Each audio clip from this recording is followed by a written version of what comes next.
Space Coconut. Okay, today we're going to talk about the community patch proposed by Artsdarva and give it a little coconut polish, since as much as some people hate me, I'm part of the community too. Before I get into it, sub if you're new and hit the bell so you don't miss any videos in the future. If you ever want to discuss anything you see in my videos, come by Twitch where I'm live every Saturday, with random streams sprinkled in during the week. Join the Discord if you want to find out when those random streams happen. Links to everything are in the description. So the first thing that I want to talk about from his PDF list is noed, particularly the line, "While none of these factors are a huge deal by themselves, the fact of the matter is that noed activates regardless of the killer's performance in the trial, and thus enables sleazy playstyles." Now, if we're going to make a list of changes we would like the devs to take seriously, we need to avoid making the same mistakes they make and stop ourselves from simply making changes based on how we personally feel. We need to apply all rules, conditions, and prerequisites equally across all proposed changes. The biggest problem I have with this line, though, is what is a sleazy playstyle? Who's the judge, jury, and executioner in regards to how players should play the game? Players are going to utilize sleazy playstyles no matter what. So this emotion shouldn't be a reason to change a single perk or mechanic, but rather use it as a tool to guide players to play a certain way through positive reinforcement. Otherwise, something like holding exhaustion to use sprint burst at will, or body blocking, or even teabagging would have to be changed as well, because someone might feel like it's a sleazy tactic. With that in mind, let's start with the single most important thing in the game that the devs haven't done. Establish a clear win condition. The devs still haven't made crystal clear what the win condition is for either side, and unless we have that baseline to go by, any suggestions that we give are going to be influenced by our own personal goals in the game and will fail to be unified throughout the player base. My win condition is based on the number of sacrifices in a match, with a 4k and a 3k with a hatch both being a win. But that's not the same win condition everyone else has, and any suggestions I have might not work for people whose win conditions are different than mine. Keep that in mind as we move forward. So let's start with the strongest offering and items in the game, Moris and Keys.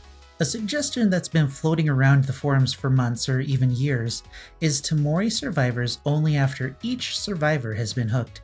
The primary reason this is acceptable is because the idea is to allow the first hooked survivor to be able to play the game without being tunneled and killed off right away.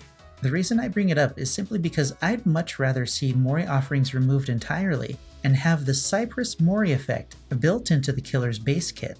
If the killer does well, then they're rewarded at the end of the match with the ability to end a survivor with style. If the killer doesn't do well or the last survivor manages to escape, then the killer doesn't get the flourish. The only reason killers use Moris at all is to see a new one, complete a challenge, or to make a match easier. The fact that these are the only reasons killers bring Moris into a match should be a red flag to anyone looking to balance them, especially if one reason is to make a match easier. This red flag should alert the devs to look at the causes of exceedingly difficult matches. But, it's been 4 years, so. As for keys, the race for the hatch isn't something I enjoy, since it's just luck that determines who gets to it first most of the time. Adding keys to this, allowing survivors to open it at will, often leaves me with an empty feeling like a bad ending to a movie. The match just ends, and there's nothing a killer can do about it. This feeling can be compounded if the survivors did well and managed to do gens very quickly. The suggestion to allow a single survivor to escape with the use of a purple key doesn't solve the problem, but only lessens it by a small degree. Key users are often tunneled with Franklins and Mori'd to prevent their use. If killers had another way to deal with keys, they probably wouldn't be so reviled in the same way that Moris are. The counter to the new Mori suggested is to play well and escape. The same should be said of keys, without the need of perks or luck. I'm not sure what that would even look like, but I'm simply offering up perspective to start from.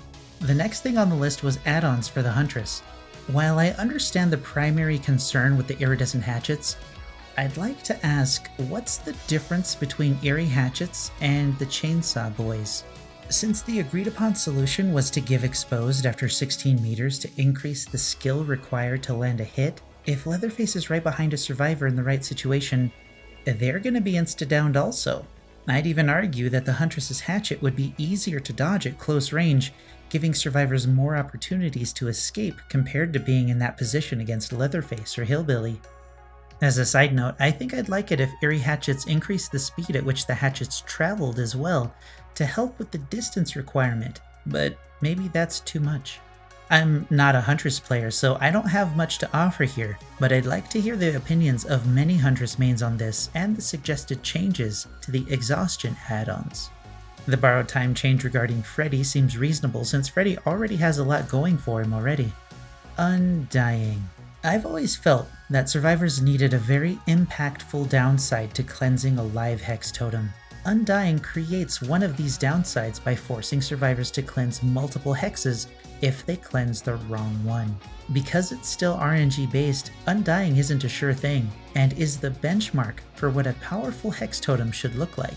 The argument that it does too much for a single perk might be accurate if it wasn't for the fact that it's a hex perk and be completely removed. It's powerful because it's in full effect at the start of the match and doesn't need to ramp up like many other perks. Unlike other hex perks, it becomes less effective as dull totems are cleansed. There are fewer opportunities to see survivor auras and less places for a cleansed hex to respawn. I think there's a lot of room for debate on this one, but as long as it's possible for killers to deal with 4 decisives and 4 unbreakables in a single match, I think that a team of survivors can deal with having to cleanse a totem 4 times. The suggestion for noed was interesting. Treating it like other hex perks where its strength is built up over the course of the match sounds pretty fair. However, it's still a hex perk, and the possibility exists that the killer could play well enough during the course of the match to activate noed for their endgame build, but not get any use out of it if there are no dull totems. But let's remember the original purpose of the perk. It was to create an endgame scenario for survivors that created a sense of urgency and danger. Noed originally had no duration, but since so many people feel it's unfair, what if it were changed from what it does now to something similarly dangerous? Let's make noed no longer a hex perk, and once the gates are powered, survivors who are injured by the killer are broken for the remainder of the match.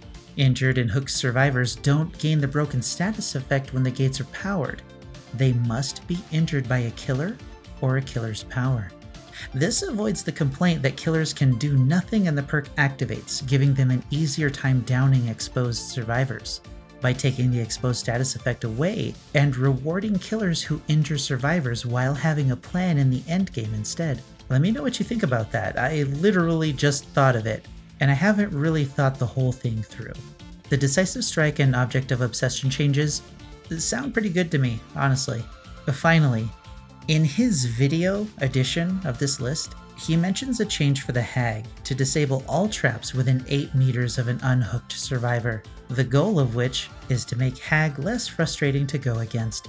I understand the sentiment and the reasoning, but I don't think it's a good change since it comes from a place of emotion based from one side. Like it or not, the Hag is a map control freak, which means that hooks are fair game. Besides, it's completely possible to escape from a hook crouching away before the Hag can get there. It's happened many times to me, and is a tactic that survivors should definitely start learning to do. The trick to this is waiting a bit longer for the Hag to move farther away, so you have more time to crouch walk away after the unhook. Also, if the trap is triggered, she might be out of range to teleport to it anyway, but you didn't hear that tip from me. This was kind of fun, and I really hope that other content creators join in on the conversation. I think it would be really beneficial for them to do so, because if more content creators are talking about a community-led balance patch, the more the devs might actually consider it. Who am I kidding? That's not gonna happen. Let me know what you thought of the video and my additions to it in the comments, and we'll continue this conversation. like the video if you like the video, and dislike the video if you hate well-balanced games. Until next time, I'll see you in the fog.